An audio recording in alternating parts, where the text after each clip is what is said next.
गलत काम पूरी दुनिया में कौन करती है? ज़ायनिस्ट। बदनाम किसे करते हैं? पूरी ज्यू कम्युनिटी।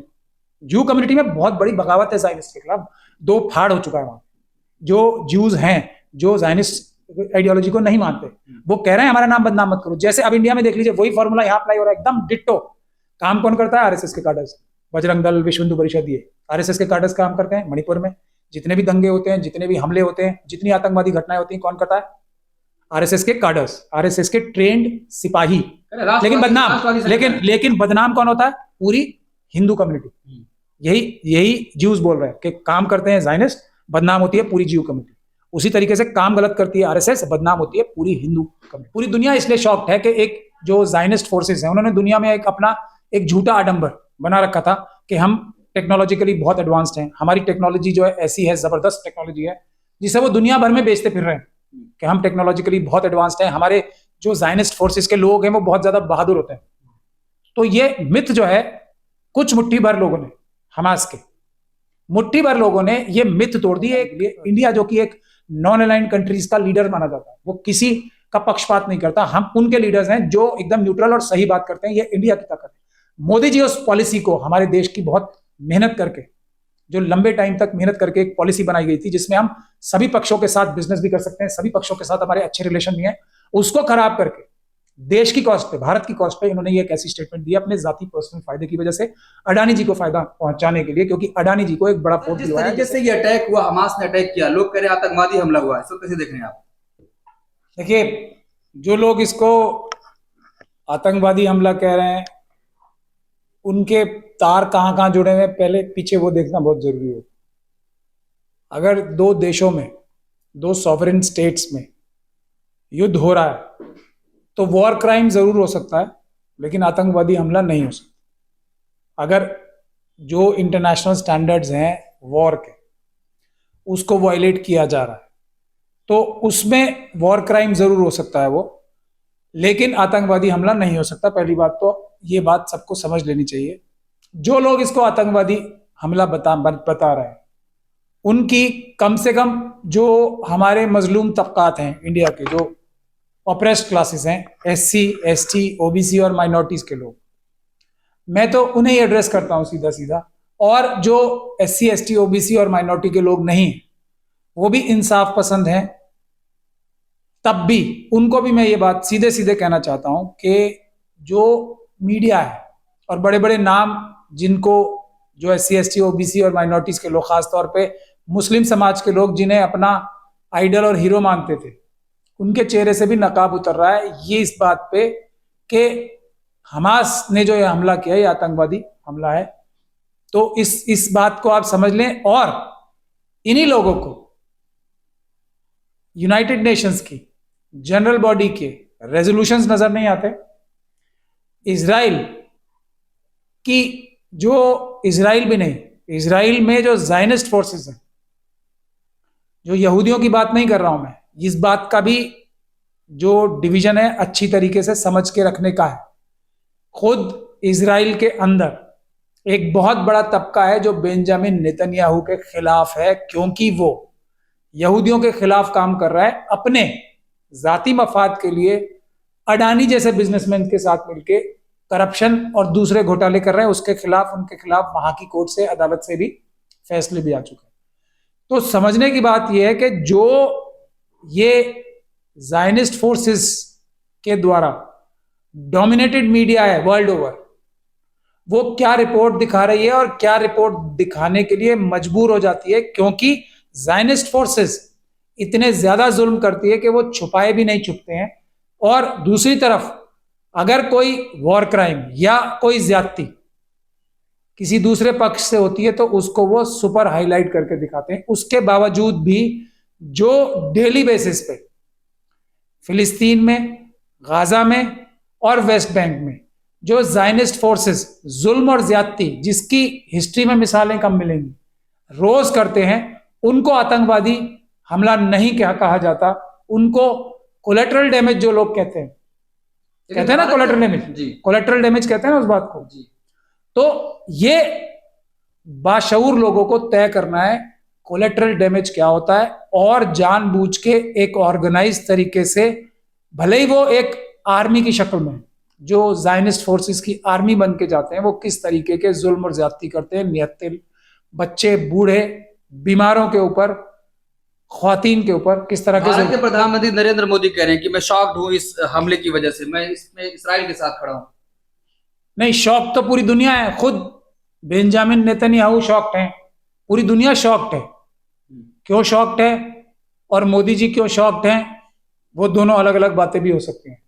पूरी दुनिया इसलिए शॉक्ड है कि एक जो जायनिस्ट फोर्सेस हैं उन्होंने दुनिया में एक अपना एक झूठा आडंबर बना रखा था कि हम टेक्नोलॉजिकली बहुत एडवांस्ड हैं, हमारी टेक्नोलॉजी जो है ऐसी है, जबरदस्त टेक्नोलॉजी है जिसे वो दुनिया भर में बेचते फिर रहे हैं कि हम टेक्नोलॉजिकली बहुत एडवांस्ड हैं, हमारे जो जायनिस्ट फोर्सेस के लोग हैं वो बहुत ज्यादा बहादुर होते हैं।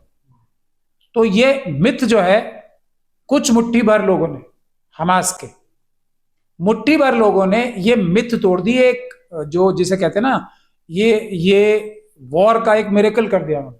जो ये वॉर के जो लोग स्टडी करते हैं वॉर्स को और कॉम्बैट्स को, उसका एक मिरेकल हो गया।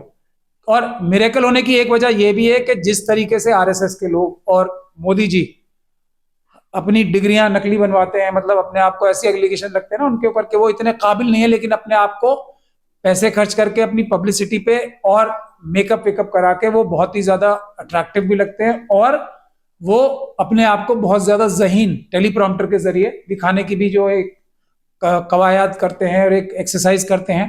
वही सारी जो एक्सरसाइज है वो इजराइल की होती थी। ये एक्सपोज हो गया दुनिया के सामने। इस हमले ने ये तो एक्सपोज कर ही दिया कि इजरायली फोर्सेस जो बोलती थी अपनी टेक्नोलॉजिकल एडवांसमेंट के बारे में, यानी कि उनकी जो इजादें हैं वो उसके बारे में और अपनी बहादुरी के बारे में, वो बिल्कुल झूठी साबित हो गई। ये इससे पूरी दुनिया शॉक्ड है ही। लेकिन भारत का मेन स्ट्रीम मीडिया कह रहा है कि हमास ने जो कुछ किया आतंकवादी हमला है, वहां महिलाओं को मारा, बच्चों को मैं मारा। इसीलिए तो कह रहा हूं ना, जो ये जायनिस्ट फोर्सेस का और इंडिया में आरएसएस के जो मनुवादी मानसिकता के जो मीडिया है, उन्हें तो रिजर्वेशन भी बुरी लगती है ना, रिजर्वेशन के खिलाफ ही हैं वो सारे लोग। उन्हें तो ये SC/ST एक्ट भी बुरा लगता है, उसके खिलाफ है, इतनी कैंपेन करते हैं कि जी ये झूठे मुकदमे लगा देते हैं SC/ST के। उन्हें यह भी बुरा लगता है कि इस बात की हम खिलाफत क्यों कर रहे हैं कि शेड्यूल कास्ट बच्चों को पानी पीने से रोका जाता है, उनको घोड़ी चढ़ने से रोका जाता है, उनको मूछ रखने से रोका जाता है, उनको कास्ट सेंसस से भी प्रॉब्लम है, उन्हें रिजर्वेशन से प्रॉब्लम है। तो ये जो मनुवादी मानसिकता की मीडिया है और जो जायनिस्ट मीडिया है, ये दोनों एक ही हैं। वो भी क्रिमिनल्स हैं और ये भी क्रिमिनल, पर दर्जे का फर्क है। वो थोड़ा सोफिस्टिकेटेड तरीके से करते हैं, ये एकदम क्रूड तरीके से कर रहे हैं। ये दोनों में फर्क है। हाँ, आतंकवादी अगर कोई है तो जो मुसलमानों का एक नकाब ओढ़ के आतंकवाद कर रहे हैं, झूठा इस्लाम को बदनाम करने के लिए आतंकवाद कर रहे हैं, तो वो ISIS के लोग जो हैं, दाइश के लोग जो हैं, वो आतंकवादी हैं। वो 100% आतंकवादी हैं। और अगर उनके तार निकाल के देखे जाएंगे, जैसे यहाँ पे कोई आतंकवादी इंडिया में घटना होती है, उनके तार निकाल के देखे जाएंगे तो कहीं ना कहीं वो RSS से मिलेंगे। उसी तरीके से जो ये दाइश और ISIS जो 100% आतंकवादी हैं, टेररिस्ट हैं, उसमें कोई शक और शुबे की गुंजाइश नहीं है। जिस दिन इन्वेस्टिगेशन होगी उनके तार आपको मोसाद से और दूसरी जायनिस्ट फोर्सेस से ही मिलेंगे। लेकिन नेतन्याहू कह रहे हैं कि हमास को ऐसा सबक सिखाया जाएगा कि दुनिया याद रखेगी। नहीं, देखिए, ये सबक हिस्ट्री में ये 1947-48 के बाद से जो एक जबरदस्ती मुल्क बनाया गया है, उसकी हिस्ट्री में ना, वर्ल्ड हिस्ट्री में ये करीब 75 साल हो गए होंगे भी, कितने 72 3 76 77 साल हो गए। ये बहुत छोटा एक पीरियड होता है, इसकी कोई सिग्निफिकेंस नहीं है बिल्कुल। तो अभी वक्त बताएगा आगे आने वाले टाइम में कि ये क्या है और क्या नहीं है, ये तो वक्त बताएगा। और ये जो हमला हुआ है, इससे कम से कम जो सबसे महत्वपूर्ण बात है, बाकी सब तो देखा जाएगा, सबसे महत्वपूर्ण बात यह है कि सारी टेक्नोलॉजी इजराइल की, उनकी टेक्नोलॉजिकल एडवांसमेंट सब एक मिथ थी, धोखा था, उसमें कोई दम नहीं। लेकिन सर, जब आप बता रहे हैं कि उनकी सारी टेक्नोलॉजी फेल हो गई, तो फिर भारत क्यों साथ खड़ा हुआ? अच्छा, ये आपने बहुत अच्छा सवाल। भारत साथ नहीं खड़ा है। भारत की जो पॉलिसी है, आज से नहीं, भारत के आजाद 1947 से पॉलिसी क्या है। भारत पहला ऐसा नॉन मुस्लिम देश था जिसने फिलिस्तीन स्टेट को रिकॉग्नाइज। भारत 1990 तक, राजीव गांधी जी जब तक, राजीव जी प्राइम मिनिस्टर थे तब तक इजराइल को कंट्री रिकॉग्नाइज नहीं किया था, हमारे डिप्लोमेटिक रिलेशनशिप नहीं थे 1990 तक। ये पता है आपको? जो ये ज़ायनिस्ट फोर्सेस हैं और आरएसएस की जो ताकतें हैं, ये दोनों एक्सप्लॉइटेटिव हैं, दुनिया भर का पैसा लूट के अपने पास कर लेना चाहती हैं। तो जब नरसिम्हा राव साहब प्राइम मिनिस्टर बने थे, जो आरएसएस के एजेंट थे कांग्रेस में, मेरा ऐसा मानना होता है, प्लांटेड, जैसे बहुत सारे और भी लोग थे, अरुण नेहरू थे, ये सब लोग जो थे आरएसएस के प्लांट थे कांग्रेस के अंदर, और इन्होंने गांधी फैमिली को धोखा देके क्या क्या काम नहीं किए। मैं खुद इन्वॉल्व रहा हूं नरसिम्हा राव जी को उनके पद से हटाने में, मैं जब कांग्रेस में था। तो ये भारत की और इंडिया की कंसिस्टेंट पॉलिसी है इजराइल के बारे में और फिलिस्तीन के बारे में। अब मोदी जी की बात कर लेते हैं हम, और इसकी प्रेजेंट आरएसएस रजीम की बात कर लेते हैं। ये सारी जो ये चोरी डकैती की, बैंक फ्रॉड्स की, अडानी जी जो ये कर रहे हैं ना, हिंडनबर्ग रिपोर्ट में जो एक्सपोज की, ये सीखी कहां से? ये ज़ायनिस्ट से सीखी है, आरएसएस वालों ने, जिसको वो अपने देश में इस्तेमाल कर रहे हैं। जब हिंडनबर्ग रिपोर्ट के बाद अडानी और मोदी जी का चेहरा एकदम, और अमित शाह जी का चेहरा एकदम एक्सपोज हो गया, तो उनको बचाने कौन आया था? एक और करप्ट प्रधानमंत्री, जिसने हाइफा पोर्ट अडानी जी को दे दिया, उसी टाइम आया था ना वो।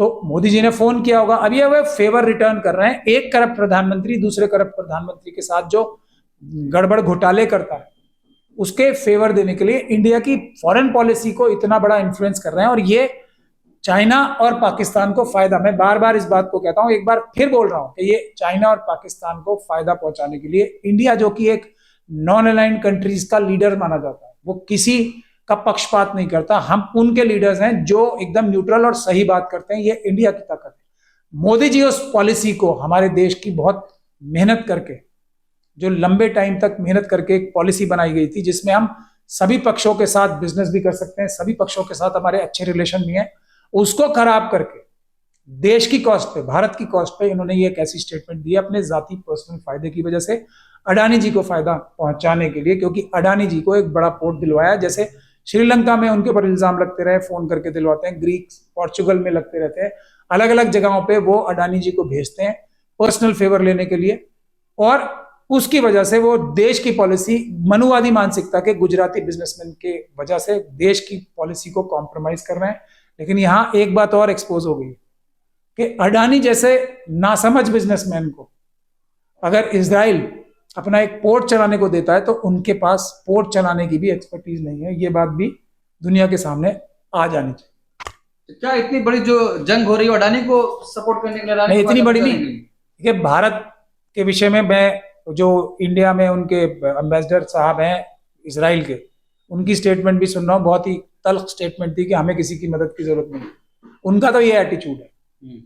मोदी जी ने, भारत इतनी बड़ी जंग अडानी जी की वजह से नहीं लग रही है, मोदी जी ने भारत की जो इतनी मुश्किल से और इतनी मेहनत से बनाई हुई जमा पूंजी थी कि हम सबको एक साथ लेके चलने वाले बहुत कम देशों में से एक देश थे, उसको कॉम्प्रोमाइज किया है। अडानी जी को जो फेवर दिलवाया था, वो फेवर अपना कर्ज जो है बेंजामिन नेतन्याहू साहब का उतार रहे हैं। ये मैं कह रहा हूं, जंग में भारत का कोई रोल है ही नहीं। और वो साफ साफ मना भी कर रहे हैं कि हमें भारत की सपोर्ट की भी जरूरत नहीं है, तब भी अपने आप ऑफर कर रहे हैं। लोग तो कह रहे थे कि हम जाना चाहते हैं इजराइल के समर्थन में। नहीं, कहने से थोड़ी चला जाता है कोई, चले जाए ना। मनुवादी मानसिकता के लोग जो इजराइल के साथ मिलके उनके गंदे घिनौने कारनामे सीख रहे हैं, ज़ायनिस्ट फोर्सेस के साथ पूरी दुनिया के पैसे कैसे चुराने हैं, यही तो सिखाते हैं ज़ायनिस्ट फोर्सेस। आप अमेरिका की इकोनॉमी देखिए, अमेरिका की इकोनॉमी देख रहे हैं, इतना बड़ा मुल्क और इतना रईस मुल्क था, वहां की सरकार के पास अपना खर्चा, सरकार चलाने का खर्चा तक नहीं रह गया। अभी बैंकरप्सी हो रही थी तो प्रेसिडेंट साहब ने वहां के स्पेशल ऑर्डर निकालना पड़ रहा है बार बार सरकार चलाने के लिए। ये अमेरिका का हाल किसने किया है? ज़ायनिस्ट फोर्सेस ने। और ये हाल ज़ायनिस्ट फोर्सेस से आरएसएस के लोग सीख कर क्या कर रहे हैं, इंडिया में भी वही हाल होने जा रहा है ना। वही लाखों करोड़ रुपए चुरा लिए हैं बैंकों से, और इतने सारे मनुवादी मानसिकता के बिजनेसमैन, नीरव मोदी और बहुत सारे लोग चुरा के भाग गए हैं, ललित मोदी जैसे, नीरव मोदी जैसे, विजय माल्या जैसे। वही एक फॉर्मूला अपना रहे हैं। एक और फॉर्मूला अपनाइए, देखिए क्या अपना रहे हैं। गलत काम पूरी दुनिया में कौन करती है? ज़ायनिस्ट। बदनाम किसे करते हैं? पूरी ज्यू कम्युनिटी। ज्यू कम्युनिटी में बहुत बड़ी बगावत है ज़ायनिस्ट के खिलाफ। दो फाड़ हो चुका है वहां। जो ज्यूज हैं, जो ज़ायनिस्ट आइडियोलॉजी को नहीं मानते, वो कह रहे हैं हमारा नाम बदनाम मत करो। जैसे अब इंडिया में देख लीजिए, वही फॉर्मूला यहाँ अप्लाई हो रहा है, एकदम डिट्टो। काम कौन करता है? आरएसएस के काडर्स, बजरंग दल, विश्व हिंदू परिषद, ये आरएसएस के काडर्स काम करते हैं। मणिपुर में जितने भी दंगे होते हैं, जितने भी हमले होते हैं, जितनी आतंकवादी घटनाएं होती हैं, कौन करता है? आरएसएस के काडर्स, आरएसएस के ट्रेंड सिपाही। लेकिन बदनाम, लेकिन बदनाम कौन होता है? पूरी हिंदू कम्युनिटी। यही ज्यूज बोल रहे हैं कि काम करते हैं ज़ायनिस्ट, बदनाम होती है पूरी ज्यू कम्युनिटी। उसी तरीके से काम गलत करती है आरएसएस, बदनाम होती है पूरी हिंदू कम्युनिटी। लेकिन सर, अब भारत के अंदर भी ये आवाज उठने लगी, जो लोग फलस्तीन का सपोर्ट कर रहे हैं, हमास का सपोर्ट कर रहे हैं, उनको चिन्हित करना चाहिए, तो देश के लिए खतरा हो सकते हैं। तो मैं वही तो कह रहा हूं, देश के लिए खतरा है ही। जो 1990 से पहले जितने भारत के जो पूरी जनता थी, हमारी जो पॉलिसी थी इजराइल को हमें वो ही नहीं एक्सेप्ट ही नहीं करना, तो वो सब देश के गद्दार हो गए इनके हिसाब से। 90 से पहले पैदा हुए हुए सभी लोग देश के गद्दार हो गए ना। फिर तो ऐसे लोगों को आप क्या कहेंगे जो ऐसा कह रहे हैं? वो एजेंट है ना, वो पैसे ले रहे हैं ज़ायनिस्ट फोर्सेस। और अभी आपको समझाया, आरएसएस और ज़ायनिस्ट फोर्सेस जो हैं, और ये मैं आज नहीं कह रहा हूं, पहले बहुत दिन से कह रहा हूं कि ये दोनों आपस में पूरी दुनिया में गठबंधन करके, क्योंकि इंडिया एक इतनी रिच कंट्री है, इसको लूटने के लिए ज़ायनिस्ट फोर्सेस और आरएसएस ने हाथ मिला लिया है। आरएसएस ने पूरे इंडिया का सारा इंटरेस्ट कॉम्प्रोमाइज कर लिया है, मनुवादी मानसिकता के गुजराती बिजनेसमैन के साथ मिलकर बेच दिया है इंडिया के हर एक एसेट को ज़ायनिस्ट फोर्सेस के साथ मिलकर। बड़ा आरोप लगा रहे हैं आप। नहीं, ये मैं आज पहली बार थोड़ी लगा रहा हूँ, शुरू से लगाता आ रहा हूँ, और मेरे पीछे तो पड़े ही है ना जान के। और इन्हीं के ताल्लुक आईएसआईएस नाम के आतंकवादी संगठन से भी निकलेंगे। मैं ये भी बात बार बार कह रहा हूँ, और इसकी मैंने कंप्लेंट भी करा रखी। सर, जिस तरीके से हमास ने हमला किया, फिर हिजबुल्लाह ने हमला कर दिया, क्या लगता है जो जमीन की लड़ाई है, कह रहे हैं कि हम अपनी जमीन ले करें, क्या फलस्तीन अब आजाद? नहीं, देखिए, बहुत सारे अभी दुनिया में मल्टीपोलर वर्ल्ड हो गया। हमें सबसे पहले अपने देश का इंटरेस्ट देखना है। इजराइल की जो ज़ायनिस्ट फोर्सेस हैं, वो जहां भी जाती हैं पहले करप्शन फैलाती हैं, ये पूरी दुनिया को मालूम है। और अपने कम टेक्नोलॉजी वाले जो अब एक्सपोज हो गया है कि इनकी टेक्नोलॉजी कोई कारगर नहीं है, ऐसी चीजें बेचती है रिश्वत के बल पे, दूसरे बल पे। तो भारत को इजराइल से क्या फायदा है और फिलिस्तीन का साथ दे के क्या फायदा है, ये हमें ठंडे दिमाग से बैठ के न्यूट्रली फैसला करना चाहिए। अगर हम इजराइल का साथ देते हैं तो हमें क्या मिलता है? एक ऐसी टेक्नोलॉजी। और भारत को क्या कि इतने छोटे कंट्री से टेक्नोलॉजी की दरकार है? बताओ मुझे। यहाँ एपीजे अब्दुल कलाम जैसे साइंटिस्ट पैदा हुए हैं, और एक से बढ़कर एक साइंटिस्ट है यहाँ पे। हमें क्या इस टटपूंजी कंट्री से कोई फायदा मिलेगा? यही फायदा है ना उनका, और तो कोई फायदा नहीं है। हाँ, दूसरा एक और फायदा है कि वो चोरी करना सिखाते हैं बैंकिंग में, जो शेयर मार्केट में, ये चोरी करना ज़ायनिस्ट फोर्सेस और मोसाद सिखा सकते हैं। ये दो फायदे हैं। इसका फायदा किसको होगा? सिर्फ जो करप्शन करते हैं टेक्नोलॉजी लेने में, और या जो बैंकिंग में और जो दूसरे शेयर मार्केट में फ्रॉड करते हैं वो लोग, उनको पर्सनल फायदा होगा। यही फायदा है ना इजराइल के साथ जाने में। एक मिनट मुझे बात खत्म करने दें। ये फायदा इजराइल से है, ये मैं बता रहा हूं, ये फायदा नजर आता है इजराइल से, ठीक है। दूसरा फायदा, और ये भी बिल्कुल साफ हो गई बात, कि इजराइल की फौज में कोई जो ट्रेनिंग लेने यहाँ से हमारे जांबाज सिपाहियों को वहां ट्रेनिंग लेने भेजते हैं, तो मुझे हंसी आ रही है अब उनके ऊपर। बल्कि इजराइल की फोर्सेस को इंडिया में आके ट्रेनिंग लेनी चाहिए। हमारे सिपाही जो है उनसे कहीं ज्यादा बहादुर और होशियार है, तो यहाँ से भेज के उनकी जो इफेक्टिवनेस है कम होती है इजराइल के पास जाके। तो मुझे लग रहा है कि हमारी एक्सपर्टीज कॉम्प्रोमाइज भी होगी अगर हम इजराइल से कुछ भी सीखने भेजेंगे। तो ये तो इजराइल का फायदा या नुकसान है। दूसरी तरफ फिलिस्तीन के साथ पूरा कौन कौन खड़े हैं आज, और शुरू से कौन कौन खड़े हैं?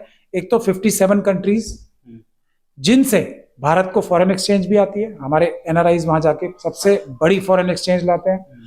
दूसरा पेट्रोलियम, और दूसरे इतनी बड़ी वर्ल्ड की पॉपुलेशन है जिससे हमारे सैकड़ों सालों के रिश्ते हैं। इजराइल तो अभी मैंने बताया ना 76 साल भी नहीं हुए जल्दी।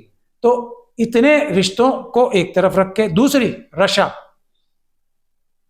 देखो आप किस तरफ है अभी, तो फलस्तीन को सपोर्ट कर रहा है। मैं कह रहा हूं ना, तो रशिया हमारा सबसे मोस्ट स्ट्रेटेजिक पार्टनर है कि नहीं है? हर अच्छे बुरे वक्त में हमारे साथ आए। 71 की लड़ाई हम जीते, उसमें रशिया का बहुत बड़ा रोल था ना।